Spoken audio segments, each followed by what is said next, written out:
There's a place that I know, it's where all the sunshine goes, the brightest spot along the highway 1, a city where you always know someone. Hey, hey, where's it at?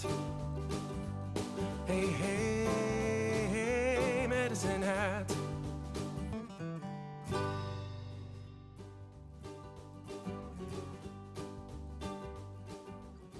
Hi, How are I'm doing well, as you would say. you?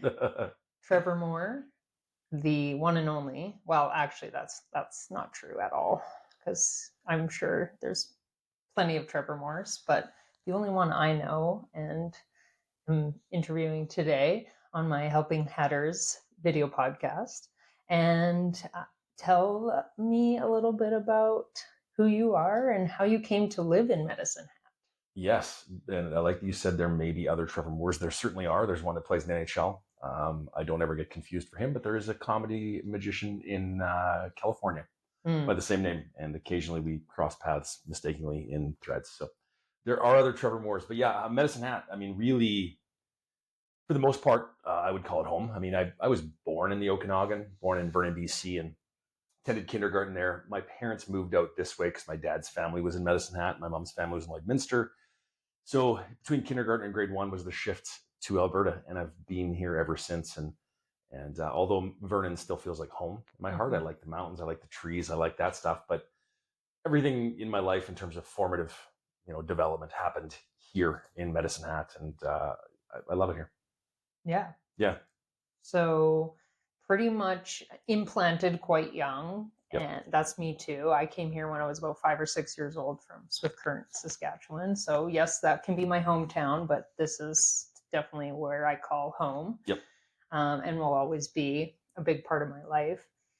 You mentioned family, and I'm curious about your sibling lot and where you fall in the whole scheme of things. Yes, I am the fourth, the youngest of four, quite a bit younger. I think I'm 11 years younger, I think, than the last one. So I have 3 older siblings, 2 brothers, and an older sister. Older sister is in town. One brother's in Cochrane, and the other brother's in Victoria. So we're kind of spread out a little bit. But I am the youngest. So, to the point, significantly youngest, to the point I was sort of had this really interesting upbringing of sort of being in a family of 6, but also at times felt like an only child, right? Because the older siblings were out and gone during some of those big years of my life. So, I have this kind of really strange sort of existence in that family dynamic. I fit in as an only child by definition in terms of how only children grow up. Right. But I have some of the characteristics of the youngest child as well. Yeah. I always loved learning about psychology and personality, and I would actually be teaching students and be like, "You're an only child?" And they're like, "How'd you know?" I'm like, "Oh, classic. You're Yep. showing me." Or they would be the young, "Yeah, I have older siblings," whatever the dynamic is. And you can definitely spot the sad middle children usually. For sure. There are definitely traits, and the reason those traits exist sort of as stereotypes is because with any stereotype, there's some level of truth, Yeah. right? That's where it comes from. And for sure. I have a lot of interesting characteristics. Yes. So how does that shape you into the person you are now, but also along your path to get to what you're doing now? Tell me a little bit about that. Oh, probably a lot of different ways. I think the biggest thing for me being kind of that, the youngest kid, right? You sort of have the part of you is used to everyone just making all the decisions for you. So I probably have that sort of lackadaisical. Sometimes I don't make enough decisions because I'm just used to the world making them for me. That's sort of what happens when the youngest comes along. We don't get a say in where we go for supper. We just go where everyone else takes us for supper. Yeah. But by the same token, it's also created, I think, some independency that which can be a good thing or a bad thing, right? Any positive gone on steroids can become a negative real fast. But of that, that sort of independent kind of scenario. By the time I came around, my parents were a little less, they weren't thumb on top of me all the time. They weren't too worried about skinned knees and those types of things. So I lived that typical sort of existence of that really sort of, self-driven, self-motivated, self-starting kind of kid, because as the youngest kid, you had to. There was, just the way it went, right? A little bit more independent. My parents had a lot of other kids on their radar, not just me.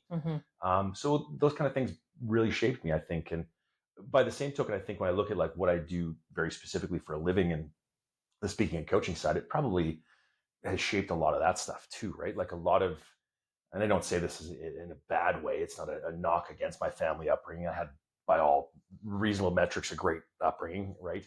But it has its challenges. And, you know, you look at some of the things that I did sort of in my family existence, and I didn't feel like I necessarily got the understanding I needed. Do you know what I mean? I came along as the fourth. I was the one that I was very open about depression, anxiety. As I got older, way more open about being on the autism spectrum, these types of things. My parents had raised 3 kids prior to me that were pretty seamless, right? They were dandelions. They could grow in any environment. They were fine. I was a little bit more that that orchid that needed a little bit more.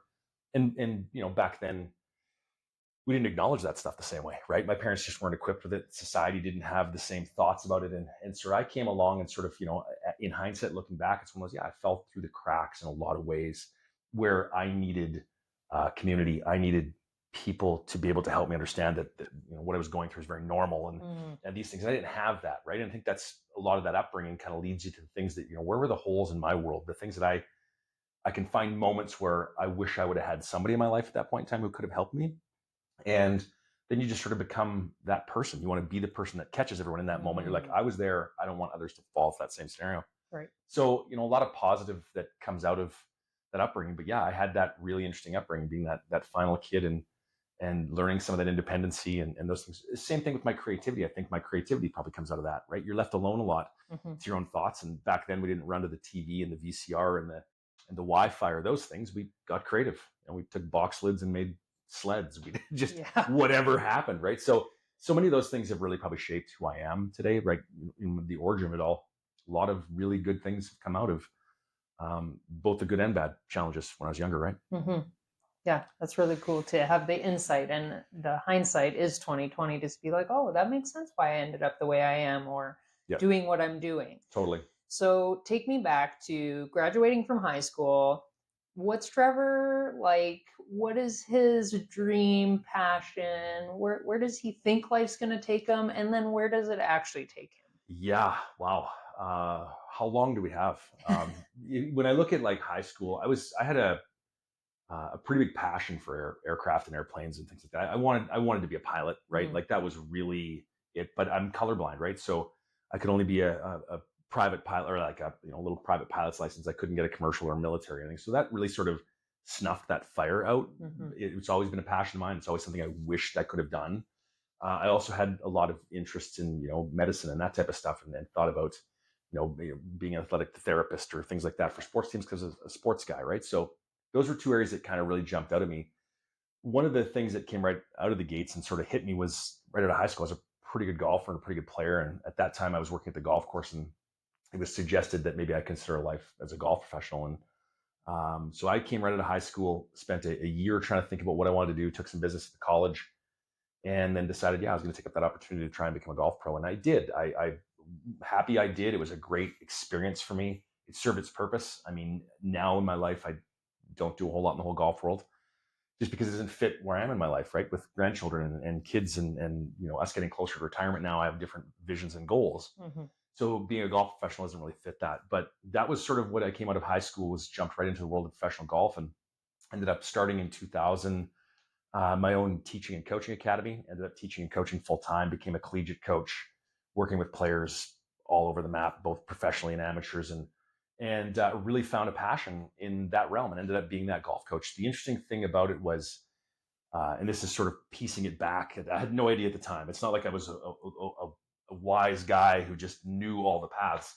There was a lot of fake it till you make it, but I really realized that at that time I was starting to realize that I had a skill set in the world, it's communication, right? And I was really, really good at summarizing people's challenges into a really simple statement and just a little mantra and let's roll and really create clarity. And that was something that was showing up in my golf coaching. It was sort of the mindset work in my golf coaching, and the habit and confidence development was sort of what set me apart in that golf world. Everybody was out there working on swing stuff, but people were coming to me for reasons, and it was because I was doing it differently, focusing a lot on the mindset, right? Focusing on the person less and the player, or the person more and the player less. If the person's balanced and the person's comfortable, the player will be balanced and being comfortable. Right. And it sort of migrated into that work. And then as COVID kicked in, it's been significantly shifted more to the speaking side. Now I don't work with just golfers. I work with volleyball players, hockey players, football players, all across the map, entrepreneurs, leaders, but that same sort of thing, helping them kind of navigate that world of performance anxiety, silence that inner critic, and kind of take action on an area. And so it's just kind of been this transition. The one that's kind of slid along the sidelines, sort of my alter ego, is the comedy and magic, right? Corporately been performing for years, and it's something I always had. I always had a passion for magic. Like I always loved magic. Anytime there was magic on TV as a kid, I couldn't I recorded. I couldn't watch it enough. I just loved it, and it was something that really fascinated me. But where it got even more interesting to me, which again, looking back, it always makes sense.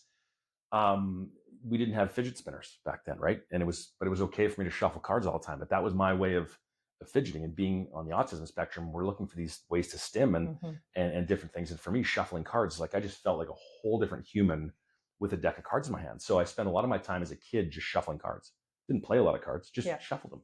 But it calmed me. It settled me down. And that sort of, with my love of magic, sort of turned into learning some sleight of hand, and it kind of grew. And then before you know it, performing corporately from coast to coast and doing corporate events and conferences with stand-up magic and comedy, which was sort of the outcome of me, finding things that lit me up. And magic and comedy still light me up. It's one of those things where, I mean, from the whole grand scope of my business operations, it's a small piece. I could arguably let it go, but here I can't, right? Like right in my heart, I need it to some degree. I perform a lot less than I used to, but it's a fun piece. It's a piece that I can get on stage and really relax, and allows me to be me. And I feel really comfortable in my own skin on stage. And that's important. It helps me feel comfortable elsewhere as well. So the magic and the comedy is kind of that sort of wild card in the whole mix nowadays. It used to be a big piece of the puzzle. Right. It's a little bit less a piece of the puzzle now, but it's still there. And it always will be, because it's what fires me up. Yeah. Yeah. That's super neat. Yeah. So you realized the love for magic and feeling comfortable in that realm. And then all of a sudden you're telling us about corporate events, which didn't happen overnight. No. So tell me a little bit about that evolution and how you baby stepped from just liking magic and it lighting you up to, hey, I'm going to perform in front of hundreds of potentially thousands of people. Yeah, that was if we were to look back at me in high school, it's funny because every now and again, somebody I went to high school with will be in the audience of one of my shows, and inevitably they'll come and talk to me after the show, and they're like, we didn't envision the guy I went to high school with doing this. Like, I was the shyest, quietest guy around. At my core, I still am pretty shy and pretty quiet. I've just, learned through adulthood how to pick up your boots and go. And so it was a big learning experience for me to get comfortable that way. Yeah, I would have never envisioned myself being on stage in front of lots of people. And it was kind of, it sort of happened by accident, right? All good things seem to happen when you're not forcing them. And the first sort of entry into the magic realm came from our oldest daughter, who had sort of lied to her kindergarten teacher when asked what her dad did for a living. At that time, I'd never performed a show in my life, but she didn't tell her teacher that I was a golf professional. She told her that I was a magician. So the teacher had contacted me and said, hey, maybe for, parent day, you could be the first one. When we talk about parent jobs, you can, the kids that think it's really interesting. And my thought was, what on earth would the kids have any interest in learning about a golf pro? Like, it didn't add up. And then she's like, well, no, she said you were a magician. It's like, well, no, I'm definitely not. I had a passion for magic. Yeah. And she said, well, obviously she's been impressed by you. Maybe you could still come in and do some magic. I said, okay. And I did it, right? So that was fine. But then the next year, the teacher emailed me at the beginning of the year and said, hey, how soon do we need to book you to have you come in for our Halloween party? It's like, book me. Like, could call me on the 30th. I'm probably free. And then by grade 2, my daughter's backpack started coming home with the agenda, had business cards in it, and people saying, do you do Christmas parties? At that point, it was kind of that realization that that'd be crazy to not start saying yes. So I just sort of kind of built the business model around it. It was already there. I had this really weird, strange opportunity. It wasn't one of those, if I build it, will people book me? It was like, people are trying to book me. I just need to build it. It's there. So my oldest daughter takes full credit for starting the magic career in that path. But that's sort of how it sort of happened behind the scenes. And at that time, I was so focused on doing what magicians do. Magicians do little close-up card tricks. Magicians spend a lot of time at kids' birthday parties. That's just where people think of magicians. And I started there, and things were pretty busy and things were good, but it was never going to be a career option in those realms. And then I had my first business mentor. And he'd sort of explained to me how we were going to market things a little different and find different audiences, and how we were going to, go in a way that suited both the business model and me. And he said, we're going to push you on stage more, which was a little concerning because I wasn't totally comfortable. But he said, we're also going to get to that corporate realm because that's what they pay different. And corporate events are not, Saturday afternoon at 2 o'clock. Let's not strip you away from your wife and children. Like, you have a lifestyle. You don't want to be doing kids' birthday parties. Mm. And so we changed the whole marketing approach. And that was what got the phone ringing with different people. Suddenly it became businesses and corporate stuff. And somewhere along the mix, I was struggling to get comfortable on stage in that world. And the biggest thing is learning to be yourself on stage. And that's the hardest role to play. Like, you can act and be someone else. To be yourself on stage is one of the hardest acts in the world. Right. So struggling to find yourself as who you are on stage and get comfortable with who you are in this realm is challenging. And it kind of worked for me by accident. I was really sort of found where I was because it was just magic at the time. And I was performing close-up magic at a rural Saskatchewan women's bonspiel in like February.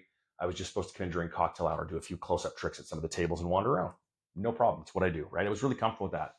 But I drove through a huge blizzard to get there. And when I got there, they were like, our headline entertainer tonight can't make it.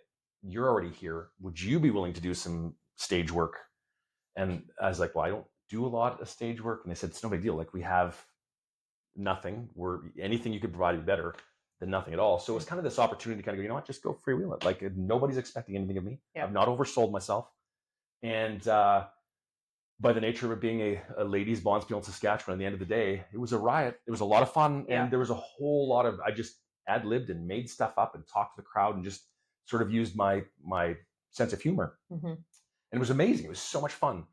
But it was really because I just jumped on stage and my only focus was to be me. Yeah. I had no other expectations to meet, right? And it went amazing. And that's when I realized magic and comedy, like that's it. I need to, that's me, right? Mm-hmm. So that was the big kind of thing that changed for me, was when I had that moment where the pressure was taken away and I could just sort of figure out what my personality was on stage. And once I figured that out, I realized I never had to figure it out at all. I just needed to allow it. It was there. Mm-hmm. I just needed to feel comfortable with who I was and bring me to the stage. And that changed everything. For sure. That moment was huge. Yeah. And then there's a few other steps along the way, right, that really happened, and some great conversations I had networking with some great people, and ended up with some great opportunities to do some big shows with some big people in some big venues. And opening in those settings really opens your eyes to what the possibilities are.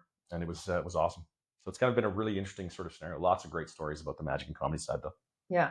Yeah. So you're doing that, loving it. Yeah. And then at the same time, you're still doing your golf pro. Well, I guess after pro, you become a coach. Yep. And you're helping people at the local golf club. Yep. And so you're doing both. Double duty. And dad. Yeah. Family man. Yeah.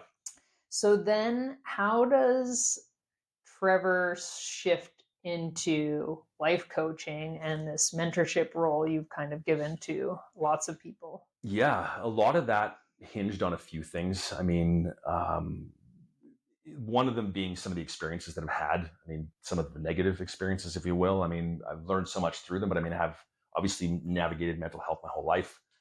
Make no secret of the fact that obsessive compulsive disorder and anxiety and depression are a part of my DNA and makeup. And then I live on the autism spectrum. And those things have sort of helped me learn skills, right? You learn to cope in the world in those things. You learn a lot of great skills and a lot of great resiliency skills. And I also went through a chronic pain journey, right? So I went to bed one night in 2012. My life was completely normal. I was doing everything. If you gave me a checklist of like the stuff that's the important stuff in life, I was doing it. I was working out. I had a workout group. I was, taking some medication. I was doing everything that you could ever need to do to manage everything in your life. And things were kind of ticking along well. Business was great. Woke up in the middle of the night, sort of felt like someone smashed my foot with a hammer. I lived off and on crutches for 8.5 years. It took us 8.5 years to get a diagnosis. Up and down the highway to Calgary, checking every conceivable test we could to figure out what was wrong. Found the diagnosis by accident after 8.5 years, and then it allowed me to move into a treatment plan. But that 8.5 years, the chronic pain really lived in my right ankle and Achilles tendon. Well, that wreaks complete havoc as a golf professional, especially from a playing perspective, but from a teaching and coaching, I still got to be on my feet a ton. Mm-hmm.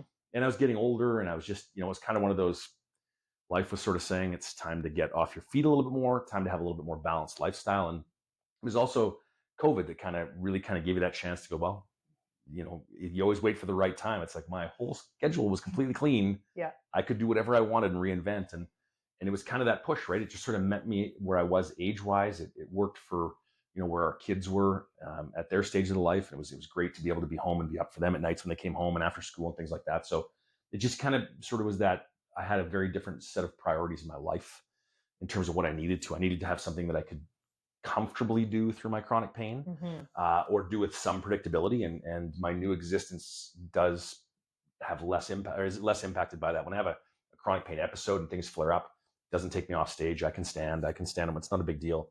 Right. But yeah, golf coaching was a very tough thing. And so that was a big piece. Is my life had changed, my priorities, my needs had changed. And arguably it should have happened sooner than it did. Which is so often the case for everybody when they make a change. It's like, why didn't I do this sooner? Right. But it happened, and it happened for the right reasons at the right time. It happened when I was ready. It happened when I needed to see it. Along the other side of that puzzle is just, it changes because I started to see me a little more in this whole thing, right? Like, I mean, navigating depression, we don't always have the best. I mean, there's a lot of fog between the ears, right? And we lose perspective. I mean, I didn't see my value. I was like, I didn't think I was doing anything special. Right. Just doing what everyone else does. I struggled to believe that there was value in me or what I was doing in particular, and those things. And it took a lot of years through like counseling and through my chronic pain journey and things to really kind of really dial in and go, yeah, I guess I do have a skill set, and realize that it was me that was struggling to accept that I had the skill set. It wasn't that I didn't have the skill set. I had to really get over that hurdle, and that was the thing that really I needed to get through. Once I got through that a little bit, I was able to start to see me and see my strength and get more comfortable. And it'll always be a work in progress, right? That's just being a human. But I'm more aware of what I'm working at towards now, right? I realize that at the end of the day, whether I'm on stage as a comedy magician, whether I'm in front of an audience speaking, or I'm working one-on-one with somebody coaching, at the end of the day, I have to, be confident with who I am and the value I can bring. And I get better at that all the time. I start to really see that I have strengths. As much as I don't see them, others see them, and I need to accept that, right? That they're there, and that's the real work, is trying to figure out that mental hurdle on our own side. Oh yeah. Yeah. I think if you haven't gone through it, there probably will be a time in your life, at some point, that it's going to knock on your door, and you kind of have to turn inward and reflect, and also listen to others. What are they saying? What are they thanking you for? Yes. What do they appreciate in you?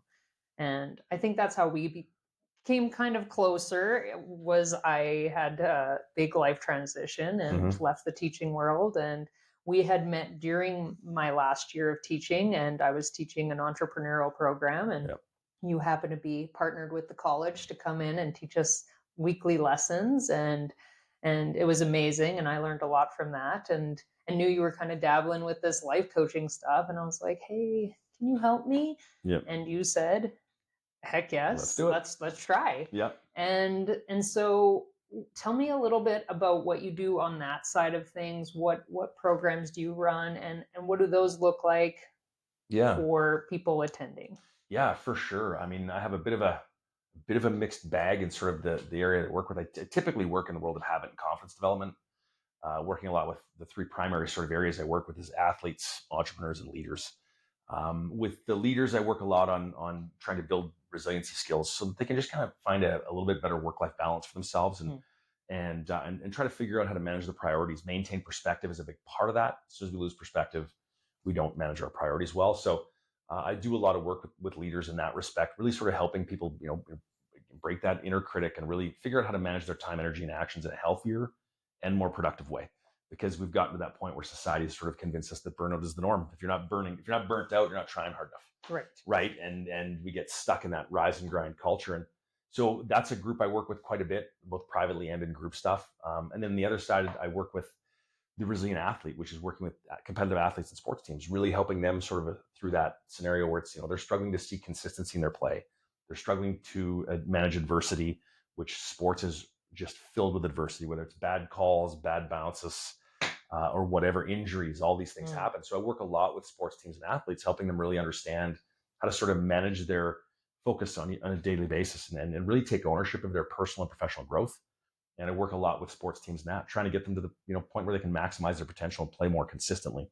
And then the third one is entrepreneurs. I work a lot with entrepreneurs who are looking to launch or grow a service-based business and get into that scenario where we help them clear the cobwebs out. A lot of times they have the skills, we can repurpose them. They just struggle to see the path. And that's sort of what I do, is help people find that path forward, where it's like, yeah, you can package up what you serve or what you offer. You can put those skills together and put them into a digestible piece that you can sell or market, and kind of build that out so you can build an audience and create a sales process for yourself. So those are sort of that three overviews. And I work both privately and in groups and basically all those settings. And it's just sort of weekly contact, sort of weekly accountability check-ins, those types of things, because so often the lack of progression in our world is not a lack of information, right? We've learned that. The internet age has taught us that, we always thought that once everybody has access to all the information, all the problems go away. Not the case. Because it's not an information challenge. It's an implementation challenge. People struggle to know when to say when. They take on too much, or they don't push themselves enough. And it's one of those, finding that line where you need to be a little uncomfortable every now and again. If you're not uncomfortable a little bit, then I don't think you're selling yourself short, right? There's opportunities, but embracing that discomfort, understanding what that means. But then by the same token, finding enough opportunities to continue to be successful with the things you are comfortable with, so you can keep that confidence up as you go. And that's kind of sort of the art of it all, right? Is helping people get to the point where they can concentrate more on the things that matter while worrying less about the things that don't. And that's the big thing, because we're just inundated with information, regardless of what your challenge is. 9 times out of 10, people walk away from sessions and they feel like they have less information than when they arrived. But that's a good thing, because they know they have the right information, not all of the information. And that's the big thing, is trying to help people understand that. And how do I end up at coaching those realms? Because that was me, right?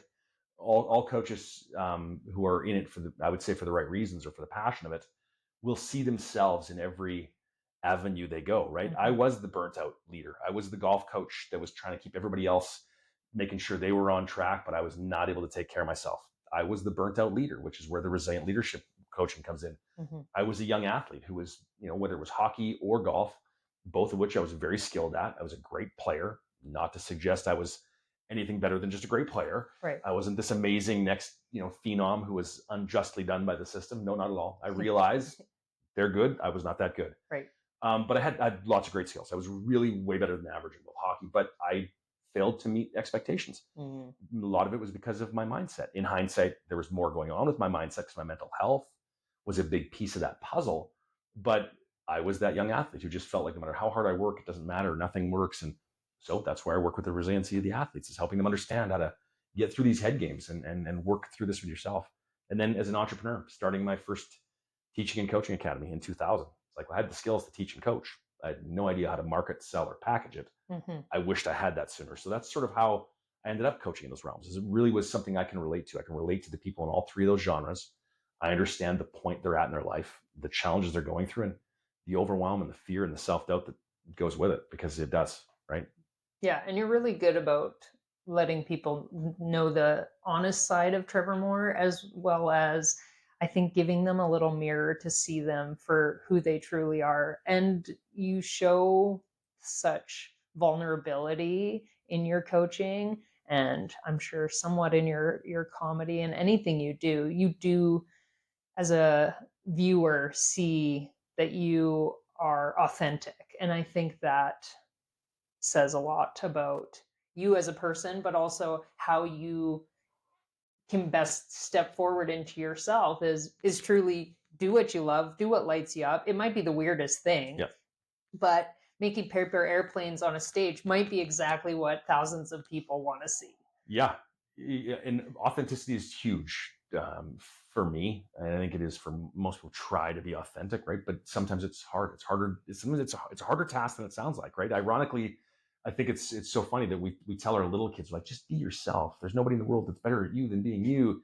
Yet as adults, we're like, yeah, but I struggle with this, right? Like, it becomes just lip service. Do you know what I mean? And I think one of the most important things, and this came a bit, I mean, I always had this sort of philosophy a bit, but it really drilled home for me a few years ago. I was at a conference and they were talking about leadership, and it was not from the leader's perspective, but from the pool of people who are being led. The answers were different on both sides of the puzzle. It was these questions about leadership. What are the strengths of strong leaders? What makes a leader successful? And the leaders had very different answers than the people who were being led. And the one that jumped out at me right away was obviously the leaders were very technical. It was like, good listeners, sound understanding of human development. Like they had all these blah, blah, blah, blah. Yeah, I get it. But it's what the industry wants. And what we feel we wanted. The people being led those were down the list, right? Like, and the number one on their list was humility, willingness, or the ability to be relatable and be vulnerable. And it really drilled home for me that had been studied. That is an important thing. And it always was something I thought was important. And it just really made me realize it is. People want to know they're heard, right? Like they want to know that you understand them and this isn't with a sense of judgment, but they also want to see the hope in it, right? It's one of those, it's okay. There's a difference between being vulnerable and using your audience for therapy, right, versus being vulnerable and using it to help them see themselves in your story and then see themselves in the next chapter of that story too, right? Where it's like, yeah, I was a shy kid, lots of depression, lots of anxiety. I stand on stage in front of hundreds of thousands and it's doable. You can do it. Like, and I think that's important to me. I think it's important that people see that, because I know that where I was missed in those loops was because that wasn't a thing. That was a weakness that a leader didn't show. And it didn't help me. It didn't serve me at all. Like I felt like I was an epic failure because all my coaches seemed to have it figured out. Everybody I talked to had it figured out. How come I couldn't get it? Right. They didn't share that they didn't get it right away either, right? Yes.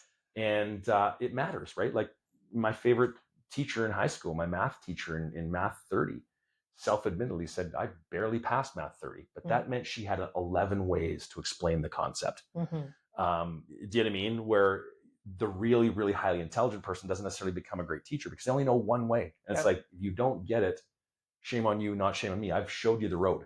It's like, yeah, but what about the detours? I'm over here. Do you know what I mean? And I do. Yeah, right. And we've had conversations about that, right? Like that's the thing, is we need to get better at understanding, meeting people where they are and helping them feel heard and understood. And that matters so much in any capacity, right? One of the things I use a lot with my leaders, and I really try to endear it myself, is that remember that people don't adore a leader or like a leader or respect a leader for their perfection. They adore them, like them, or respect them for how they handle their imperfections.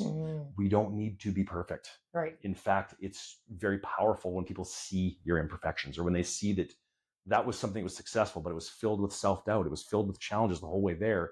Doesn't look like it's the finished product, but it was. And they need to see that. They need to see the hope, and they need to be able to see themselves in that journey. And that's why it's just so important to share and be vulnerable, right? I think that's the key to it all for me. And that level of perfectionism, it's a societal trend that hopefully is dissipating, because it doesn't serve people. And again, not that you can't strive for awesome, close to being as best as possible. Yeah. But I think we get bogged down, and I sure did, by saying, no, it has to be the best absolutely every time. And I was drowning in that sea of perfection. Yep. And I really had to shift to the progress. And good is good enough, I think, is one of the things that you probably said relentlessly. And I think is finally stuck in my brain as, you know what? It is. Yeah. And I see things differently. Other people are going to see it, and I'm going to see the little things maybe that I missed or left there or whatever it might be. But most people, to the untrained eye, won't even notice those things. We become our own worst critic, without a doubt, right? And whether that's young athletes or adults trying to start a new career or make an adjustment, we become our own worst critic, and we see things that others do not. And a friend of mine as a coach shared a quote with me, and I use it all the time, is that it's going to come to me here. Reality is often kinder than our own imagination. And I love that quote because it is so true. I mean, anything that we've worried about 9 times out of 10 doesn't even come close to unfolding the way we've future tripped it to look like in this bad situation. So just reality is going to be kinder than you're thinking. So move, right? And that just sort of leads, credence to the idea that action precedes clarity. It's like, just move, right direction or wrong direction, move and commit to moving, and you will know where to steer from there, but you need to move. And we often perfectionism leaves us frozen, thinking it's like, well, I need to move perfectly. No, you just need to move. Right. Just move. If you're moving, we can steer you. If you're not moving, we can't steer anything. And it's so important, but it's hard to get over that fear of perfection, that thing will have to be great. And I remember one of my mentors early on had said that, from the stage side, it's like, well, some shows are just so much better than the others. He says, dude, if you want a standing ovation every night, just stay home and perform for your mom. Like, it's the only place you're guaranteed a standing ovation every night. Yeah. I was like, okay, I get it. He's like, you don't need a standing ovation every night. You don't. Mhm. That's your ego needing that every night. And Right. let's not search for that, right? And when I look at my young athletes, we always look at that from that perspective. It's like, you don't need to be. Yes, we practice, we play, and we strive for perfection, but we know that perfection is only going to be a blip on the radar in a moment, maybe a moment of a game, a period of a game, or at best one full game all year where you're like, I remember the game in April, everything I touched turned to gold. Right. You had a perfect game. We practice and prepare for those, but the key is to have the understanding that we're not practicing and preparing because we're going to get them. They're not given to us. Yeah. We just are increasing the odds of them happening more often. But when they do happen, you see them, right? So it's okay to have this grand vision and this beautiful, perfect vision, but understand that few and far between meet that, and that's okay. Right. And sometimes that end goal is just moving further and further away. The Yes. perfection is not actually attainable. It isn't, because you're completely right. We will always move the goalposts. So it's one of those, when it's here, it'll be done. No, it won't. When you get there, you'll see one more thing. And then when that's done, you'll be done. No. And there's always that.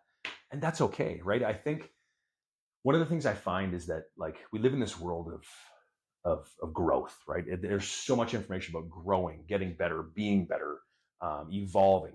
We're all inundated with it, but I feel like it can become a toxic venture if we're not careful. Mhm. Like the thirst for continual growth as an athlete or as a person is great, but do not let it get to the point where it starts to convince you that you're not enough already. Right. You will only be whole when this is done. Yes. Now we've got a problem, because you'll get there and you'll find a whole other weakness and you'll keep going.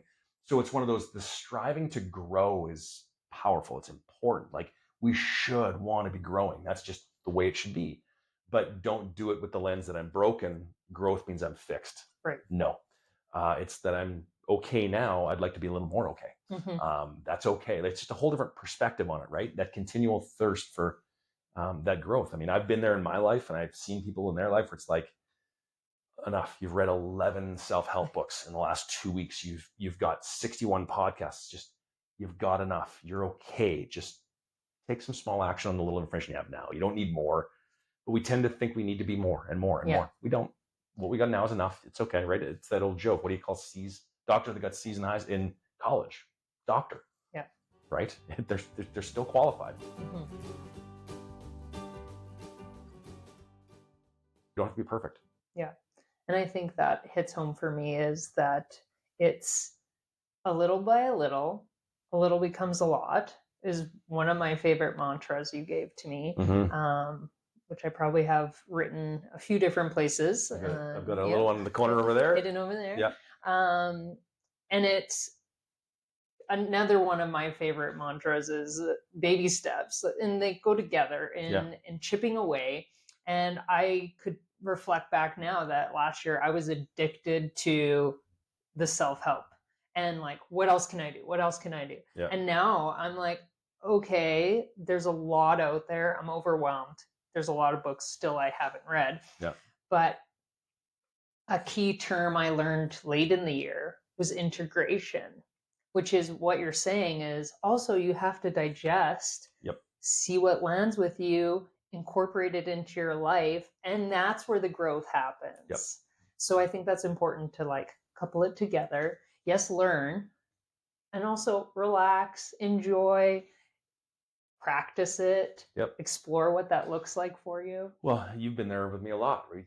I talk less about changes and more about adjustments. Like, just, it doesn't have to be a wholesale turning of the sod here. Like, just make one little adjustment, date it for 7 weeks, and debrief it. How did it work? Did it help? Was it where you want to be? And can we make it a little harder? Can we add something? Maybe it's too hard. Can we back it up and narrow down the focus of it? But just committing to something, right? Like, we all know we can learn from our mistakes, but the thing that gets left out is you can only learn from the mistakes you committed to in the first place.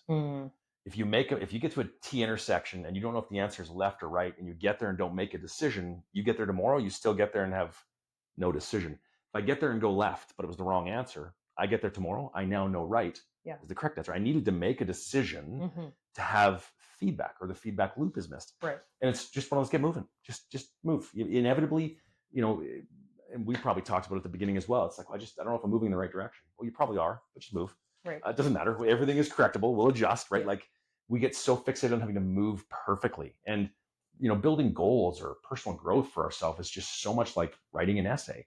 Nobody just writes an essay and hands it in. Like it's like skeleton outline, character development, some plot twists, put the storyline together, submit it, come back, correct all the red ink, submit it, correct all the red ink. And eventually there's less red ink. And eventually I'm ready to hand in the assignment. That's like personal growth or goal setting. We need to stop believing that we're going to perfect it before we get into action. We are not. And it is an ongoing process. Your goals are going to need to be a dynamic and evolving thing, because there are going to be parts that you undersold yourself and parts that you oversold yourself, but you won't know until you get moving. Yeah. And get moving, and it gets clearer and clearer as you go. But action precedes clarity all the time, right? Yeah. And I had somebody mention, like, let's say you have that destiny. It's at the end of the hallway, and there's like doorways galore. Open the doorways. That's your free will. Enjoy peeping in there, explore there, go there. Eventually, you're still going to make it to that same kind of destination.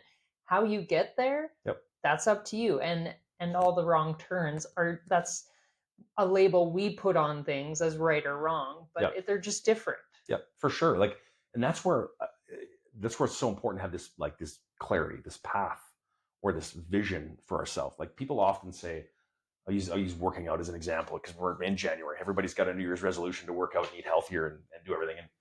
And people always say I'm starting, but it's weird. Every time I start, I just fall off the rails and I can't get back on. And the reality is, like, so you've fallen off the rails, implying you were on track. Now you can't get back on. Getting back on the rails is not that hard. To me, it says you don't really know where your rails were. You had no structured framework. So that's why when you fall off, you're like, I just know it's not working and I don't know why.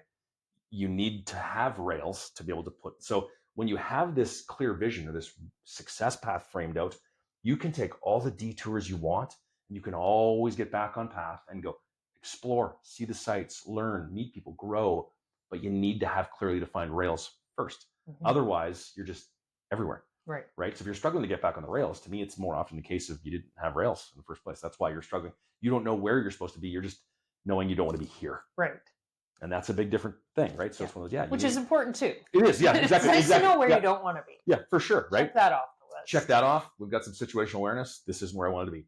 Yeah, but if you didn't know where the rails were, how do you get back, right? So detours get scary when you don't know where you're going in the first place.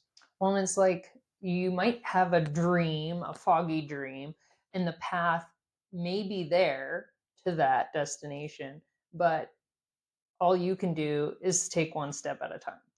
Whatever absolutely. That is, that next right move, best move, all you can do move, whatever it is, and not beat yourself up about it. I think that's a key thing you hit on already, is that we become our own worst enemy, or those voices that we let play a narrative in our minds. We let them rule the roost, and we become a victim. And we have limiting beliefs on ourselves that we've allowed to stick to us, because as a human being, you're born into this world and you're a sponge. All you do is absorb information. No matter what's happening around you, you're taking lessons and learning all the time. So it really becomes interesting to see how much people can fall off the rails just by letting those voices overtake and say, you're not good enough. Yes, right. We've all been there. Guilty as charged. I know every decision I ever made that I was scared of, that I delayed, I eventually made the decision. And it's like, I do not know why I stressed over that for 18 months. I should have done this sooner, or should have made that decision sooner. And it's a challenge to manage that mindset, right? And being someone that navigates depression, I always talk about this in my keynotes all the time, is like, yeah, when I'm telling you this stuff, I'm telling you this stuff, not from somebody who's, PhD in psychiatry and I'm telling you from someone who understands how easy it is to be held hostage by your own brain. And that's the only way I can describe it. Literally be feeling like I am at gunpoint. My brain is the one with the finger on the trigger. And it's stopping me from doing all of the things I want to do. I'm being held hostage by myself. Right. It's such a weird thing that I am, holding myself hostage. I'm not doing the things I'm capable of. And a lot of times it comes from prior experiences, right? The stuff that's happened in the past, the things that we're fearful of becoming because someone has convinced us that we're already becoming them and it's a bad way. And we start to really get into other people. But I think as you get older, you get more mature. Doesn't mean we apply it all at the same time. But we get more mature, you start to see things, right? You really start to see who matters, right? The number of times I took advice, accidentally took advice and feedback from someone who, in all reality, I would have never reached out to and said, "Hey, can I get your feedback?" Like, I took feedback and advice that was unsolicited from someone I wouldn't have even thirsted for feedback from in the first place. Why am I listening to them? Why? Why am I letting them be a part of this process? And it gets there, and it's a habit. It's a habit to get thinking that way. It is. You have to really step out of that and embrace the discomfort of doing things and doing it your own way. That was a big thing for me, right? A lot of my career has been doing it my way. It's all been a little different. It's all been a little unique, but that's what allowed me to be me. And, the more comfortable you get with yourself and your own skin, the better, right? It's that, if you're not happy and if you don't love and respect yourself where you are, you're not going to love and respect yourself when you get where you want to go. So if you're trying to make changes, whether it's lose weight or, get a new career, if you're not happy now, you're not going to be happy there. So let's work on happiness. Right. This is the key. Happy you can be anywhere, but changing where you are isn't going to change the happiness. In most cases, it's going to go the opposite way because there's more stress over there. So if you're not settled, we're going backwards. Yeah. Right. And it's a hard one. It is such a human thing to be, caught by the world around us, right? And feel like others' expectations. Yep. It's common. The best part is you can, for one, acknowledge that. That's probably the pivotal part of you changing the behaviors and the self-talk. And we can unlearn and relearn new ways. And that's part of what you do to help people, is empower them to be like, actually, you are in control. Yeah. Look in the mirror. That's it, right? Is we are in control. We are so quick to move to a victim mindset. Every one of us. Anybody that's even listening is like, I don't. You do. We all do. Everybody had it's a human trait. It's a thing, right? Yeah. We all do. It's just whether or not you let it stick around, right? And it's very human. And knowing that others go through it is empowering. It's important to know. I was at a conference, speaking at a conference 2-3 months ago, and I was side stage talking to a gentleman who had just had a conversation with an Indigenous elder. And nobody tells better stories than the Indigenous elders, right? Like, they always have a great analogy or whatever. They were talking about this, like, these fleeting moments of self-doubt and this self lack of confidence and the imposter syndrome, or the things that we have going on, that inner critic. And the elder said to him that it's okay to allow the birds to fly into your brain every now and again. Just don't let them nest, because that's when they create damage and destruction.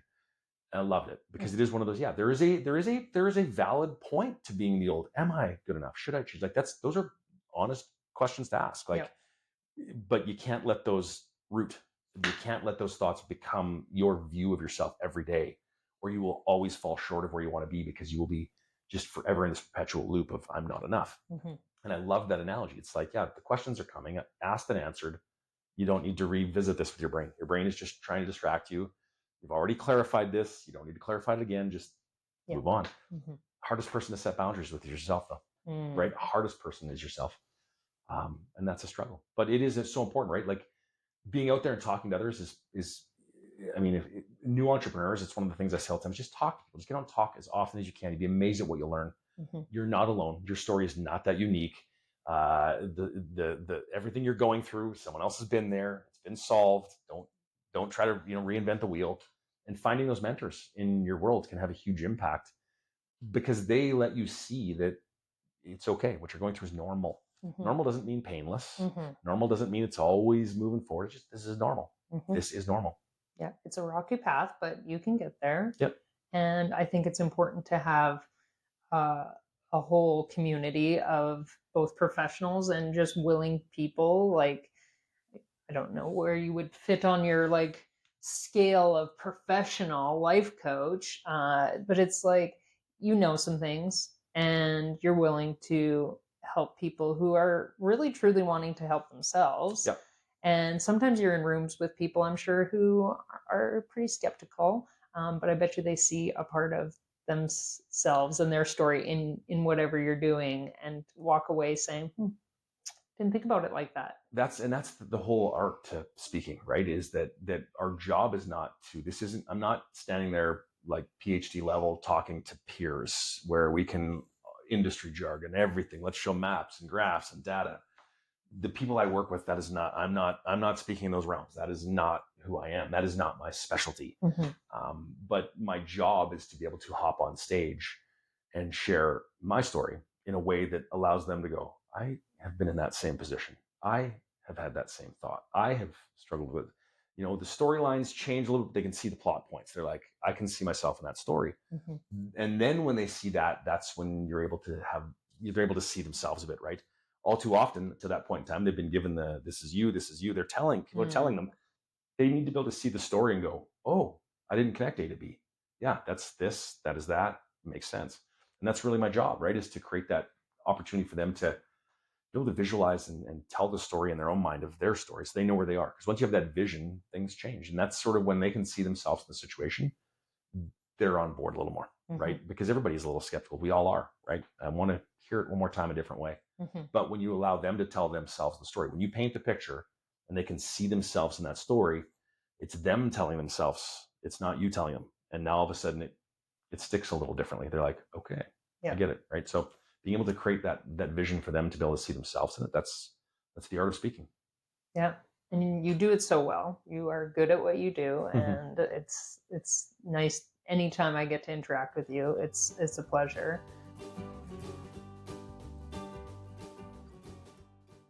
So you're doing lots of things, keeping pretty busy, but you have a balanced life, and a pretty good one. Where does the trajectory into your future go? Well, I think I don't want to say status quo necessarily, but let's say status quo, but not capitalized. Like just in a general sense, I'm comfortable with the way things are heading. Right, the magic in the comedy is slowly phasing its usefulness out, so to speak. I understand where it fits in my world and why I still want to do it, because it's great. I love it. It lights me up. I see just a lot more of the speaking and a lot more of the coaching. I'm working just with so many great groups of people that I really love right now. I love my work with young athletes, and I see myself being a lot more invested in that realm, working with that type of scenario, where working with young athletes a lot more, and working with a lot more competitive sports teams. And that's the direction I really sort of see myself moving. Obviously, we'll still work with leaders and entrepreneurs and those things, but I see that focus for me moving towards that athlete side a lot more. It's kind of funny because I had sort of 3 different arms that I went into, and then just like everyone kept telling me, one of them will pick you. And it's like, okay, the athletes, they kept coming back. So the athletes is where I see myself going. It's probably at the end of the day, this is the inner work of my side. It's probably the area that, if I was being completely honest, working with competitive athletes in sports teams is probably the one area I excel the most and literally have had the most success. But the inner side of me that's the one area I don't see my success. I don't feel successful. It's really weird. It's kind of an odd one. And a lot of my friends and I chuckle with it, and my counselor and I have chuckled with it. Like on the sports side, I have no shortage of accolades, mindset coaching at all levels, from national to provincial to local to in every sport. But for some reason, I still have the ability to explain the success away that's just coincidence that I've been a part of this team. Right. Well, it's getting really coincidental that it's happening a lot. So that's the continual work for me, right? Is that I see myself moving forward, being, continue to do a lot of what I'm doing now, but maybe tightening it far more into that athlete world. And the work behind the scenes is really not about getting better as a coach with athletes. I have the tools I need. Clearly, it's about me believing in the tools I have and seeing the value I have that these people appreciate or value. And that's my work, is really that inside stuff, trying to get more comfortable with the realm that I'm being pulled towards, because I know that it's probably where I'm meant to be. Yeah. For sure. So if anyone was to want to work with you in pretty much any capacity, I suppose, you're willing to hear them out, besides maybe a kid's birthday party anymore, maybe we could say that's off the list. That's definitely off the list, yeah. Maybe like the king's birthday, you might consider entertaining a birthday, but it would have to be a pretty special one. But how would people get in touch with you? Simplest way is through my website or through Facebook. You can trevormoore.ca, my website, and my business page on Facebook is Trevor Moore. Pretty simple. Those are the 2 routes to get a hold of me. You get to see a little bit about me and what I offer and what I do. And most importantly, if you look at those, you get to see a little bit of who I am. You'll see my personality and the way I operate come through. I think the biggest thing for me is that I feel like one of the biggest compliments you can get as an entrepreneur, especially in a service kind of world like speaking and coaching, is that when someone meets you offline, they're like, you are exactly how I imagined you to be. And that's kind of the badge of honor that I like to have, is that people are not shocked I'm not infinitely more serious offline than I am online, or inversely, I'm not even more goofy than I'm me. Yep. Unapologetically. The guy you see on camera is the guy you see face to face in a coaching session, and that's important to me. But you'll get a feel for who I am on my social media and my website. Great. Yeah. Do you have any last thoughts or questions or anything? I don't have any that jumped at me. We got in a lot of really interesting directions, and I love it. I think that's the only thought I would tell is anybody out there that's looking for anything, any capacity, find mentors, find people in your world. Like there's always someone out there who's willing to lend you an ear, take you for a coffee, and just help you see the vision that you have for yourself and reach out. I mean, some of the most important things that happened in my life were all from connections and mentorship, and that's just a powerful piece. Others will help you see the best in you when you're struggling to see it yourself, and let others help you find it. They'll be there. So yeah, mentorship, huge. And don't let barriers of cost get in the way, because there's a lot of mentorship out there that's free of charge. And I'm in the world of social media, and specifically one platform with a lot of videos of people sharing. It's like their journal time. And I've learned so much from that group that it feels very empowering to be like, okay, I could really do anything. Yes. And I'm my biggest judge on that. So I guess I got to do what actually makes me happy, be able to lay my head down on my pillow at night and have a really good sleep. Yep, absolutely. Right. Yeah. You'll be amazed when you find your people, you'd be amazed at like, where were these people my whole life? They've actually been there the whole time. You weren't hearing them. You weren't ready for them. But now you've found these people, and it's amazing. Everything they say resonates, right? It's either something you needed to hear or something you didn't even know you needed to hear. You're like, wow, I didn't realize that was the underlying root of where I am or whatever. But yeah, finding groups, finding communities, it's important to be around people that are like-minded, right? It's the difference between, I had this question one time. I was speaking at a chronic pain group, and they were trying to get the group off the ground and really gain traction with it. And they said, what is it that makes groups important? And I was like, being around people that allow you to share your story without you ever feeling like you have to explain your story. There's no follow-up questions. When you say, I'm struggling with this, they're like, like they get it, that you know. And when you can get into a realm of people where you feel like they and you are just sharing your stories, there is nobody having to explain their story, you know you're in the right place. Yeah. And then you relax and you start to really pull everything you get out of it. But once you can break that barrier and find that, it's powerful, isn't it? Yeah. And for lack of a better word, that's where the magic happens. That's where the magic happens. I love it. Yeah. I love it. Well, thanks for being a helping hatter and truly impacting this world and my world just wonderfully. Well, it's great to be here. I thank you so much for having me. This is a long time coming. We've been trying to do this for a bit, but scheduling allowed it, and I'm just thrilled that you thought of me. Third time's the charm. Yep. Thanks. Do you want to do a magic trick? Sure. Yeah. Yeah.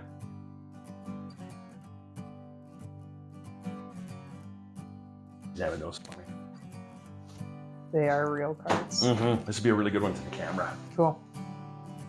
Okay. So, 3 cards, 3 card rings.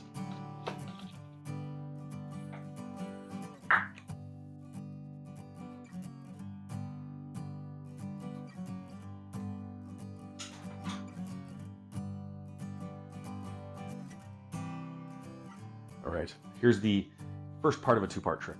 The first part is the easy part. Second part is the hard part. The easy part is the linking of the cards. Okay. Second part, the unlinking, that's the hard part.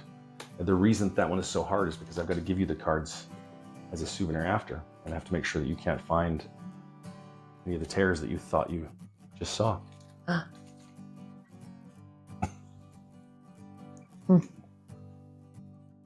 Pretty wicked. Magic. This is why I don't have a full deck around Yeah, here. no doubt. Yeah. That's fun. Yep. The ring trick. The linking playing cards. Love it. Yeah. Thanks again. Awesome. Thanks for having me. Yeah. Happy with how it went? Yes. Awesome. So happy. Awesome.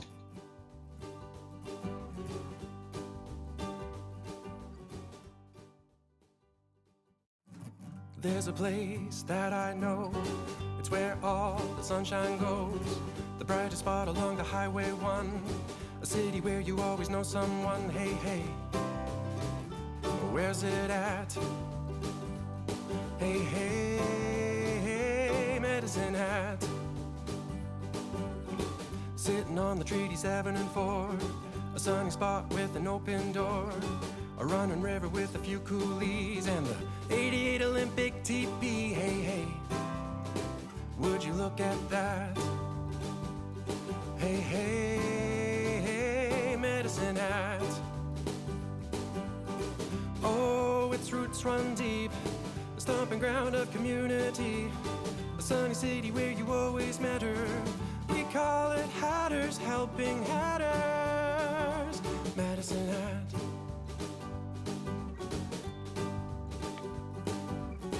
Hop in a hot air balloon, rise up, you'll enjoy the view.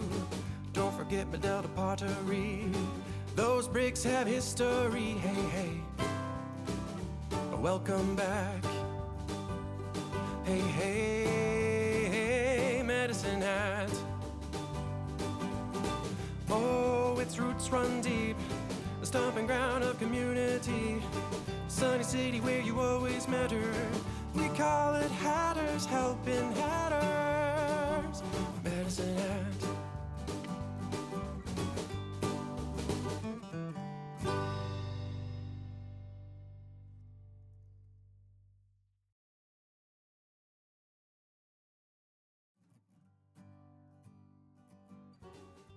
Helping Hatters was created, hosted, and produced by Misty Zanger and is a Mystified Productions podcast.